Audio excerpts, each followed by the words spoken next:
ऐसन पंजाबिया मुखिया कहाई मुखिया।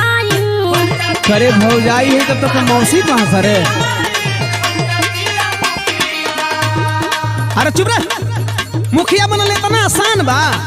अरे आसान नहीं है काजी। ना आसान नहीं है, हमार बात सुन न। खर्चा बा चुनाव में ना दादा बचियारू, खर्चा बा चुनाव में ना दादा बचियारू। कहाँ से मुर्गा यारी कहाँ से दारू।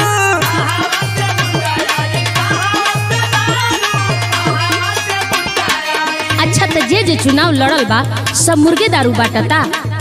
अरे दारुए मुर्गा ना बटाता रे, पैसा तोरा बाबू घर ले आई। ए जी हमार बात सुनी ना कि कुछ दिन खातिर ले ला कर जा